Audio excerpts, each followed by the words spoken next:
Helen, Hello. Hello, thank you for having me. hello. Now, Helen, I think the best place to start really is to get you to just introduce yourself, tell us a little bit about who you are, where you work, and how you became interested in working in this area. Yep, no problem at all. Well, thank you again, everybody, for having me and for listening tonight. It's been a real pleasure to be asked to do this because it is a real passion of mine to help people to feel better as a clinical psychologist. So, in a nutshell, how I got to this role, I've always been quite passionate about physical health care. I've always been quite interested in casualty and ER and those sorts of programs. So, when I began my path into clinical psychology, it was in a health related role, back then assistant psychologist. So once I went off, did my qualification, I came back to Newcastle hospitals and took on a role in their psychology and healthcare department. And over time, through following different interests and opportunities, I found myself working in head and neck cancer and was just really impressed by, I guess, people's motivation to try to feel better after what has been a devastating event in their lives, and then gradually become more involved with other cancers. And more latterly, I've had the opportunity to work in Gateshead in a specific cancer role, working with multiple cancers, and a lot of that has been breast cancer.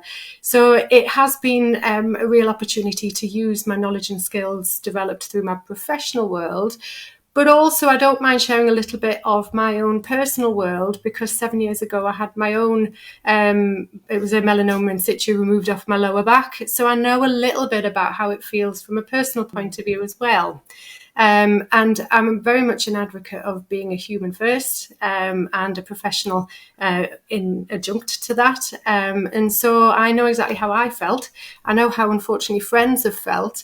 And therefore, I have a bit of an insight then into how the people I'm working with in the professional world that I am working in more recently might be feeling. So when Cassie offered me the opportunity to speak to a lot of people at once, I thought I would take it. And let's see what we can do to help with a common problem in the aftermath of such an event. Oh, that's fantastic, Helen. Lovely to hear sort of just a little bit about where you're coming from and absolutely being able to bring that sort of person side of it first. I love that Mm-hmm. sentiment. So that's absolutely brilliant. Yeah. And I guess the first question really is to say what we mean about fear of recurrence and recurrence when we talk about this. What are we talking about? Yeah, so fear of recurrence is something that's really, really common for people after a cancer diagnosis. We know it relates to that fear or worry about a cancer either returning or progressing. And it is something that I think the majority of people will feel at some point. We know that it's higher immediately after a diagnosis because that's at the point when you are in a high state of threat. There's a lot going on in terms of your appointments and all of the things that are being demanded of you. But in the context of that, there's awful lot of uncertainty. We don't know what's coming next a lot of the time. We're relying on the doctor's evidence and we're relying on a tried and tested path a lot of the time, but we just don't really know. So a lot of that uncertainty and concern can be quite understandable, actually, and it's not always entirely unrealistic that these things won't happen. For some people, unfortunately, it does return or it does progress, but thankfully, the majority of people are living beyond cancer these days. But it does mean that there's a lot of people out there with a shared experience of managing this uncertainty on a day-to-day basis. So we know it comes with a lot of mixed emotions, but a lot of it is fear and anxiety, unfortunately. It varies amongst people. As I said, a lot of people will experience this, but it can be anything that from what we would call transient, which comes and goes. It might come and go, particularly around appointments or scans, tests or anniversaries, things like that. I tend to find a thing called scanxiety, that as people's surveillance scans or appointments are coming up, that then anxiety can be quite elevated around that time. And that's really understandable because at that point, the uncertainty is starting to become real. It's right in front of you at that point. And then, unfortunately, some people experience something that's much more persistent, that is there a lot more of the time, unfortunately. So we know that, unfortunately, with higher levels of fear of recurrence, it can start to interfere with people's day. It can interfere with the things that people can and can't do, their ability to be able to get back on with life as they enjoy it, or the things that they're still able to do. And at that point, it can be helpful to perhaps seek out a little bit of help or guidance about how to manage that. So what to look for if you are wondering about where your level of fear recurrence might be is a good point. Is it there all the time, or does it come and go? Do you know what your triggers might be? Is it a high level of preoccupation? Is it a high level of worry? Are you paying an awful lot of attention to your body symptoms, how your body feels, to the point where it's starting to get in the way of what you might want to be doing with your day? I don't imagine a lot of people always want to be checking, and a lot of time taken up with that. And then we all have different ways of managing that uncertainty or those fears. And unfortunately, we know that some of those methods work better than others. I'm a big proponent of there's no such thing as a right or wrong way to cope, but we do know that some things have a more helpful effect in the long term and the short term. Whereas we can understand a lot of people would like to reduce distress quickly. It makes a lot of sense, but unfortunately, sometimes we can get into doing things that might be a little bit less helpful in the long run. Which is a tricky one because we're asked to keep an eye on ourselves. We're asked for surveillance. So again, if I nip back to my own experience, my mole was on my back. I can't take my head off and look at my back. So I've had to try and work out different ways of keeping an eye on things. And that has involved keeping a check on things. So I will go and see the doctor. I will go and ask them to have a look at the thing that I can't do for myself. So it is really useful to look at the support that you might have to help you to get to know what your new body feels like, what is now, I guess. I'm never sure how I feel about the phrase new normal, but I guess I haven't come up with anything else just yet. So we know that, as I said, it does affect more than half of people at some point. So it is something that perhaps to talk about with people, that, you're not alone with this, that you're not the only person struggling. We do know it's a little bit more common with younger people, with females particularly. And so, please know that you'll not be the only person in this boat.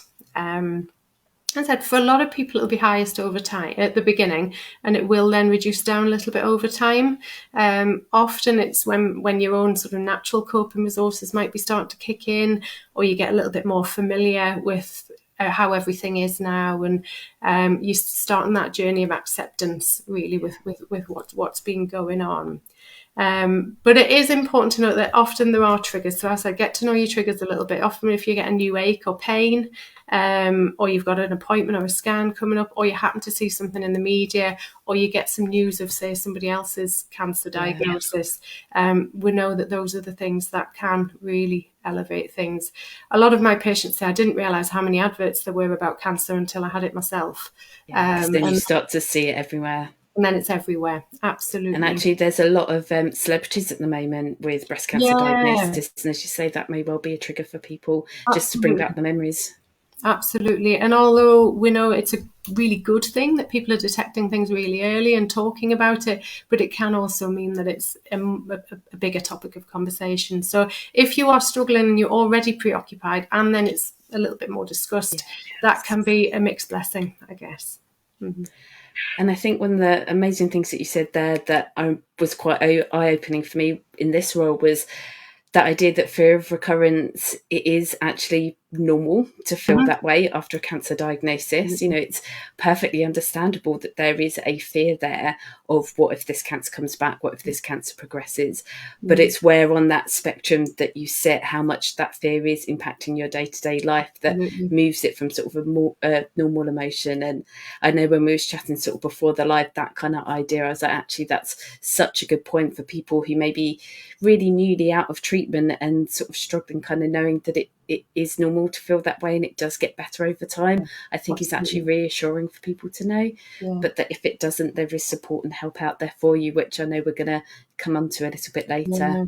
Absolutely. If you think about, your whole context has suddenly changed very, very quickly in a direction you didn't want.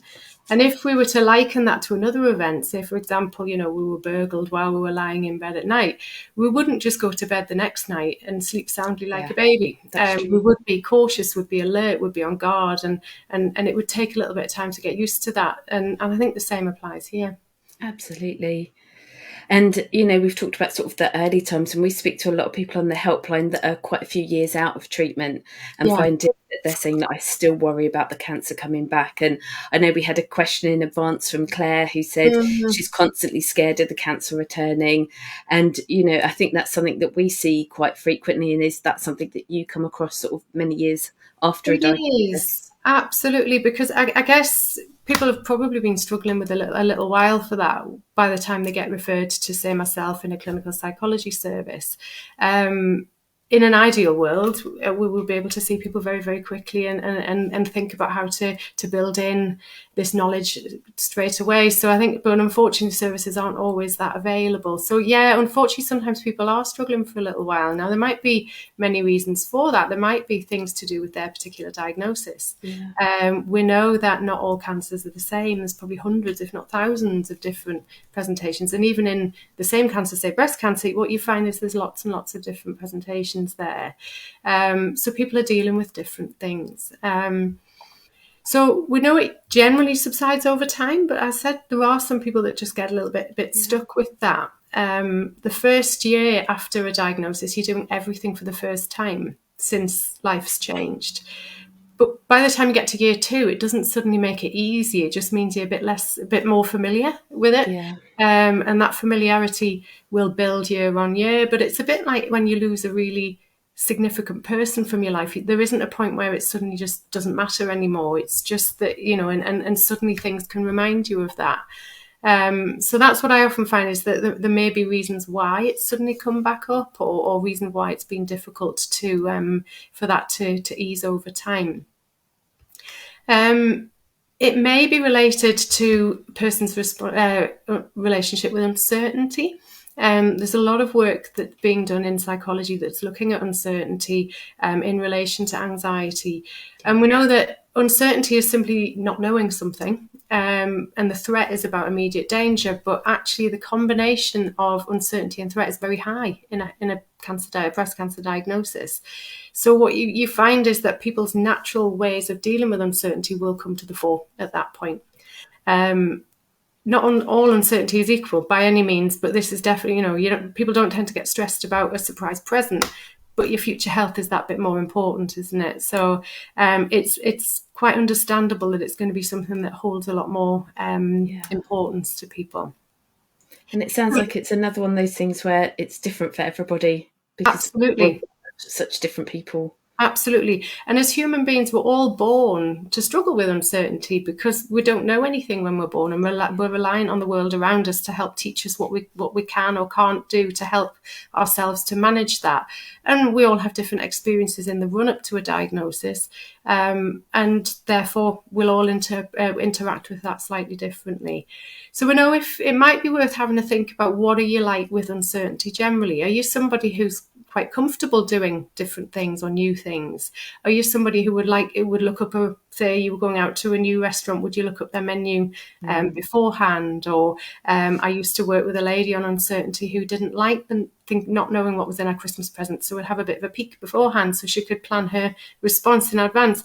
So it might be useful to ask yourself some questions about, well, how do I relate to uncertainty?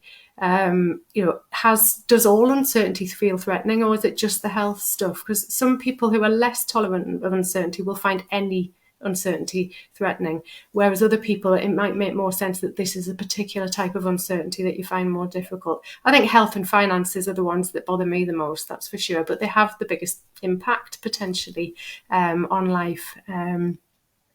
So perhaps some things to have a think about in terms of what might you be doing to create or try to create certainty for yourself, which unfortunately we know the future is quite difficult to predict. So what people sometimes do, and the things I've looked at in the work that I've done, is are you somebody who's checking your body a lot? We know that fear of recurrence is related to that preoccupation, and there are things that we can do that can make that preoccupation a little bit stronger. That coupled with that we are encouraged to check, so it's kind of finding that fine balance between what is enough and what might be too much. And we know that if you give an area a good prod and a poke often enough, it'll start to hurt. And then if something in that area is starting to hurt, you might then become a little bit more anxious about what might be going on. Google, Dr. Google. Oh It's a dear, tricky yeah, one, yeah. really So difficult. again, if you're someone who's trying to find all the answers via the internet, you might be running into some problems there, because we know it's a bit of a rabbit warren. That one click can lead one place and another and another and another. So what you can do, what you can inadvertently do to try and create certainty, is actually increase uncertainty by looking at too many sources of information. It's a bit like if you were looking for some new tiles for your kitchen. And if you went to every single tile shop, you'll just find yourself overwhelmed by choice, and it'll actually be harder to make the decision rather than sticking to two or three. So I'd certainly say with that, stick to the reputable sources, fact check, go to the gold standard for information for you and your care and your situation is probably your consultant, your nurse specialist, your team who've been looking after you. They can help with what is it that's true for me? Yeah, and they know you personally, individually. Yeah, absolutely. That's brilliant. It's incredibly helpful. And it does lead into our next question, which was around sort of practical tips for Yeah. managing fear and anxiety. And we have had a question in from Shirley, who talks about the waiting for mammogram results and how horrendous that is, and saying it doesn't change. So any advice on sort of coping with it? And Claire, Yeah. who we spoke about earlier, who was saying about constantly feeling scared, asking what is there that we can do to help. So do Yeah. you have some sort of practical tips that you can pass on for people? Absolutely. I mean, I'm just thinking about the question there about the mammogram. Is one of the things that we certainly know is does time pass faster when you watch the clock or when you don't? That actually we tend to find that people who can find ways to be busy, even that, I appreciate that's not easy. But the more we watch the clock, the longer time takes to pass by. Whereas actually, if we can try and find things to get busy, to engage ourselves with perhaps a compassionate knowledge that you might not be as engaged, it might be a bit more difficult than it would normally be, because you are waiting for some important news there. The other side of that is sometimes it can, when you do get those results, that's really helpful reassurance potentially. And that can be a really helpful tool for us, is that when we get the most up-to-date reassurance or information from our medical team, write it down. So that anytime you think, you start to wonder and to go off into the what ifs, into the future, you think, well, what do I know to be true right now? What was I told at my last appointment? The doctor said this, the scan said this, and write it down. I don't think any doctor would mind if you paused for a moment and just scribbled that down in the appointment. It's really difficult to hold on to all the information that you get. That's a really good tip. Mm-hmm. Because then that reassurance, we know that reassurance does make us feel a bit better, but if it's constantly coming from an external source, we're having to keep asking. And the reassurance we'll get will only last for so long sometimes before we need to ask again. And inevitably, it tends to be at night time, when it's quiet, when we might start to worry a little bit more. And that's a little bit harder to perhaps ring your nurse or speak to a family member. So if you've got it written down, you can go back to it any time you want, and you can top that reassurance up a little bit. Absolutely. Yeah. I would say staying off Google. I think that's really helpful. The other side of uncertainty is, though, sometimes people will block it out altogether, or try and avoid it. And that can also be tricky. So it's sort of finding that a little bit of balance there. And that's something that I heard recently, was that sort of with emotions like uncertainty and fear, if you keep sort of pushing it down, eventually it's going to sort of explode out. So you have to sort of try and face it and develop those coping mechanisms. Is that absolutely what you mean? Yeah, no, absolutely. So some of the other practical tips, if you do struggle a bit with uncertainty, you could be a bit playful with uncertainty, but not this kind of uncertainty. So you might, the kind of uncertainty that is perhaps a little bit less high stakes. So it might be that you maybe go to a restaurant without checking the menu first. And what we know you can do then is develop that confidence in, I know I can manage this uncertainty. I can't make the future certain, but I can start to feel a little bit more confident in my ability to manage the uncertainty there. But yes, it is really important that, the way you'll be feeling will be really normal. How we feel in response to events is not a judgment on our coping. It's just an emotional reaction. Our coping is what we do in the face of that, the choices that we make in terms of our actions and our behaviours. And if Yeah. you've got somebody that has sort of been working on this and finding that actually they're at that point you mentioned earlier where it all just feels incredibly overwhelming and is affecting their day to day, their quality of life, are there avenues of support that you'd recommend for people? Absolutely. Well, I think as we're acknowledging is there's an awful lot of people who are feeling the same way. So there may be some breast cancer support groups. I mean, I'm working on what's available up here in the northeast of England, but it would be good perhaps to speak to your nurse specialist, speak to your Macmillan. We Yeah, have a Maggie Centre up here, which is fantastic and offer a whole range of support groups and networks. I would imagine yourselves on the helpline may have a bit of an idea about what's absolutely. where. And we have support services as well, sort of through breast cancer now. There's the moving forward course for people that have finished treatment for primary breast cancer Yeah. to come together and talk about things like the fear and anxiety for the future, coping with side effects. So definitely I would say, yeah, if talking about it can be Yeah. helpful. Absolutely. So I do run the support group in the head and neck cancer, and that's been a fantastic resource for helping people to meet and understand the specifics of what they're going through. So I definitely recommend the Yeah. same. And we Um, quite often say to people that support of somebody else that's been through similar, that kind of peer support can be yeah, incredibly powerful. absolutely. So if you do know somebody, or you can get linked up with somebody, I think sometimes we do struggle a little bit with that in the NHS because we've got to think about confidentiality and ethics and things like that. So it's sometimes easier done through looking out some sort of support networks yourself, through groups and things. But yeah, Yeah. absolutely that normalization that actually, how you're reacting is part and parcel of your psychological recovery to what you've been through. Yeah, absolutely. And I know, as you say, sort of saying to people, chat to your breast care nurse as your treatment team, because most hospitals will have some form of support. One of the London Trust that I worked at, we actually had a specialist support group for fear of recurrence, so Right. people Okay. to come together in that exact situation, but also one-to-one counselling, lots of different support avenues out there. So Mhm. as you say, reach out to your breast care nurses or your treatment teams, Yeah. give Breast Cancer Now a call, and we can let you know about all the different support services available. Absolutely. And also, I mean, certainly over here in England, there's the NHS talking therapy services, which could be Yes. helpful, speaking to your GP, that there'd be multiple ways in which you could perhaps access that sort of specialist psychological therapy if you felt that that was relevant. And if I remember right, that you can self-refer for You the can to a lot NHS of talking them. therapies, can't you? Yeah, as often that's the quickest way because you give them the information about you and you're presenting it Yeah. your way. So it actually allows you to be much more in the driving seat then rather than relying on somebody else writing a letter on your behalf. Fantastic. That's some Mm-hmm. brilliant advice. Mm-hmm. And I know one of the questions that we wanted to cover was whether that kind of fear can ever be helpful or motivating in any way. Is Yeah, there a so way to sort of turn it into a positive for people?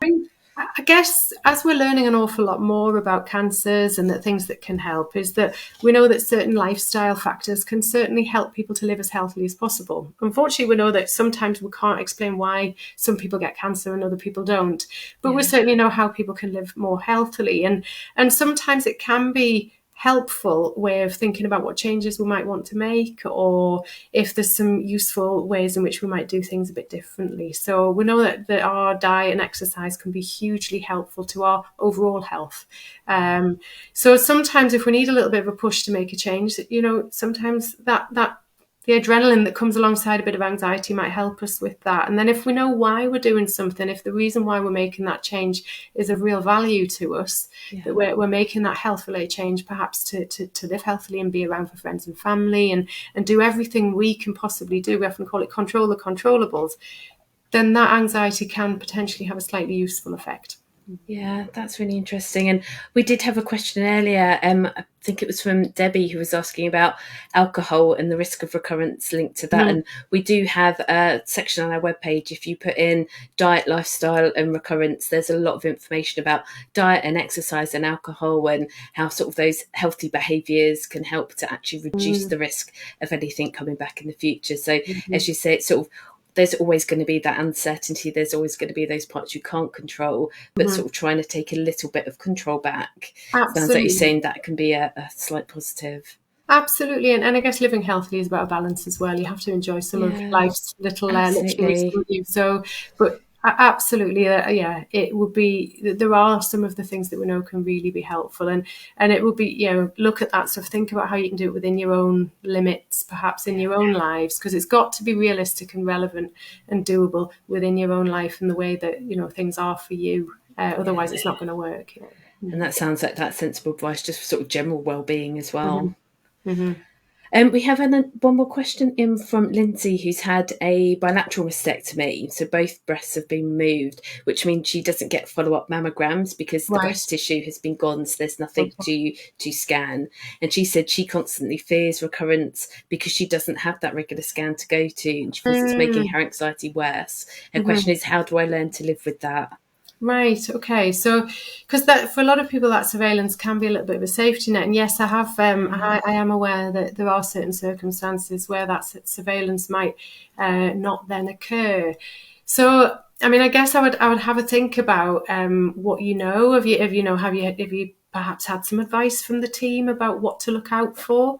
Medical teams and the teams that help support people through this. It's not the first time they've done this, where it will be your first time. So do speak to your consultant, nurse specialist about, well, what kind of things should I be looking for? If I'm not going to have a routine scan, that will be where there'll be a helpful role of checking. But then it's finding the balance of how much, how often. And I would imagine you should get some guidance for that.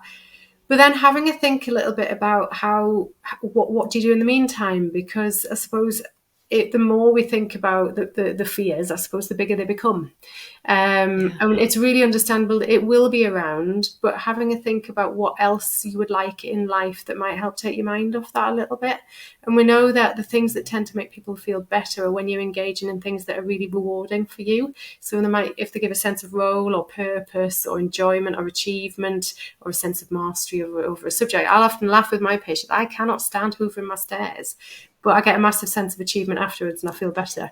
Whereas put me for a walk along the beach or the countryside, we're lucky to have both up here, then I'll really enjoy that. I haven't really achieved much from it. So having a think, making sure that you are getting a dose of rewarding activity as well, and things that might help take you, connect you with the stuff that really matters in life.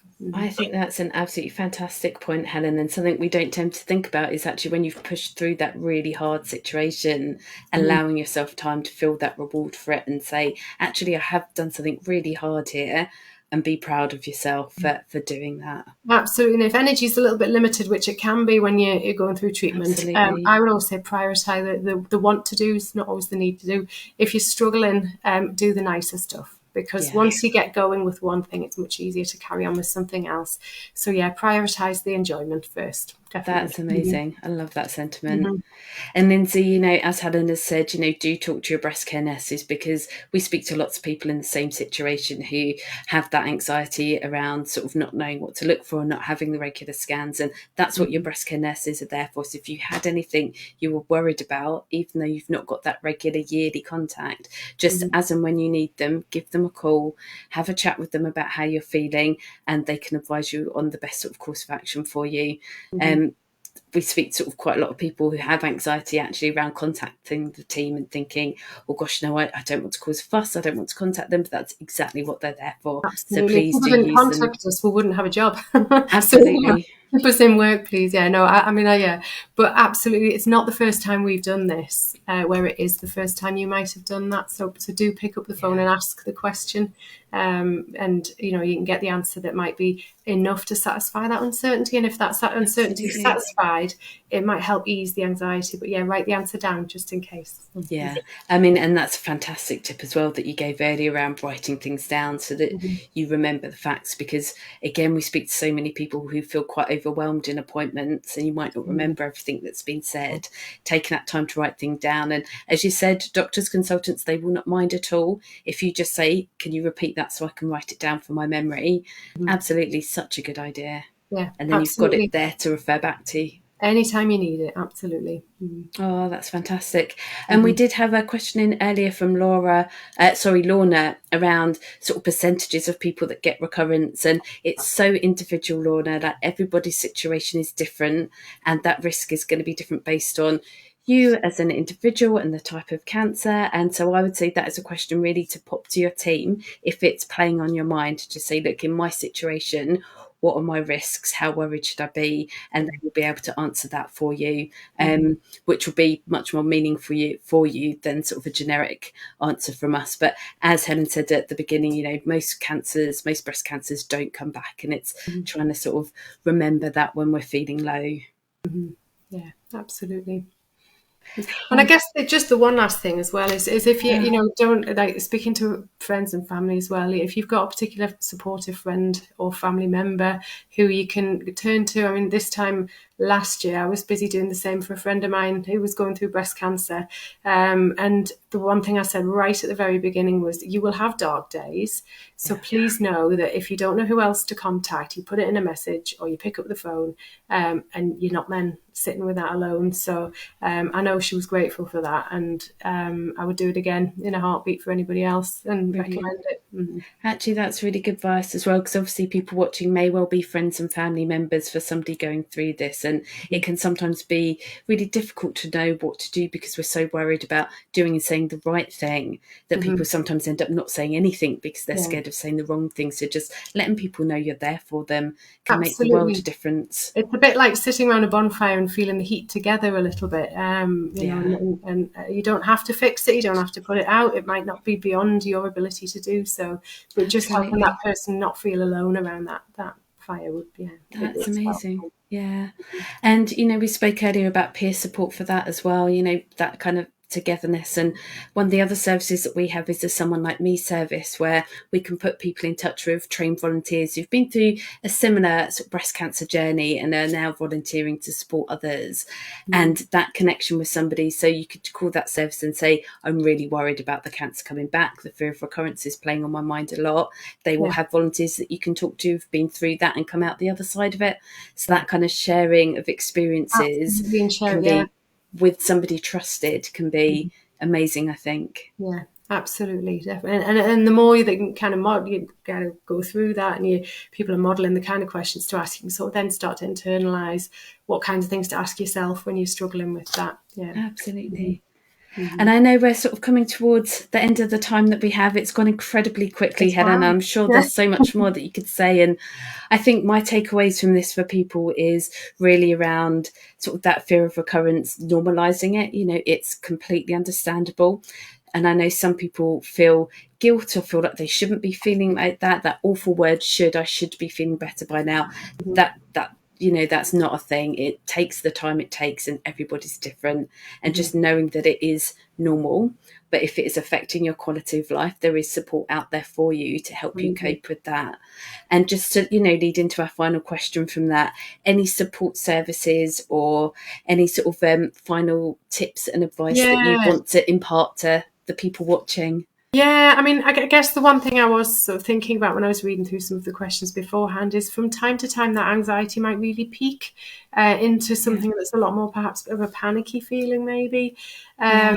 and we know that sometimes that can be really difficult. So I wouldn't try and sort of rationalize your thinking necessarily when you're feeling like that. Try and just get the anxiety levels down a bit. So that can be really important to think about breathing exercises. Yeah. There's loads of free stuff out there on the internet, so you could look up the breathing exercises for Yeah. relaxation. We have a mindfulness section on our website Fantastic, where we link to some of the resources that teach brilliant. breathing and mindfulness Yeah. tips. Because breathing is one of our first tools just to help to ease that fight or flight response in the body. It just helps to bring that down a little bit, because when anybody's on the ceiling, we're not thinking rationally. Yeah. So we need to try and bring that down. If you are struggling, there's something called the 5-4-3-2-1 grounding technique.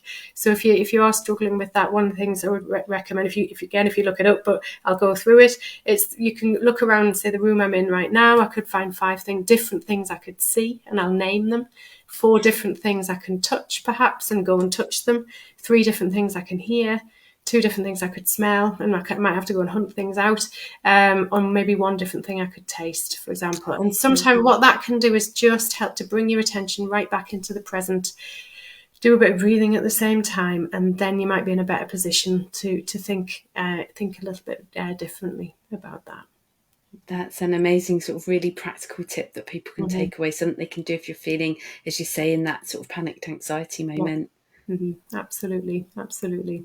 If you're at home as well, you can go and hunt it all out. I've done it walking along the street with somebody, so we couldn't really do the taste or smell so easily, but we just repeated a couple of the other ones. And as you say, there's so many sort of apps and websites and resources out there that have tips around breathing exercises and mindfulness. And we, as I say, we link some of those on the website. And I know that NHS sort of wellbeing area of their website does as well. So there are places you can go and sort of find out more if you'd like to on that side. Yeah. And if you've never done it, I'd always tell this funny story about relaxation exercises. Just try a few, see which ones you like. So I know I was trying one and I had to think of a favourite relaxing object. So I thought of my pillow.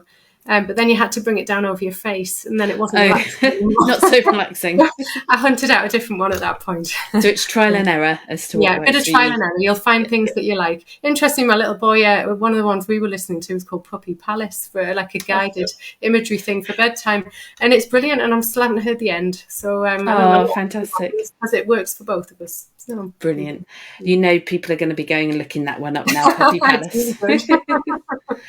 Oh, Helen, it's been absolutely fantastic. Thank you so much for giving us your time tonight. I know we've got through quite a few questions and there's lots of tips in there. Some of the resources that we've spoken about, we can link in the comments over the next few days as well. And as I said at the beginning, if this has triggered any questions or worries or concerns you'd like to talk through in more detail, you can call our helpline from tomorrow morning at 9 o'clock on 0808 800 6000. Just give us a call and chat to one of our nurses or use the Ask Our Nurse service, or give your breast care nurses a call and have a chat with them if something's playing on your mind. If this is something that has been worrying you, think, actually, I want to talk about it, please do. Other than that, it's just to say a massive thank you to Helen for joining us, and to Kevin for popping the questions through and producing fantastically as always, and to everybody who's tuned in to watch tonight. We really appreciate it, and we really hope that you've taken something valuable away from this. I know I have. You know, it's incredibly great to have these tips to help people that we speak to. Thank you, everyone.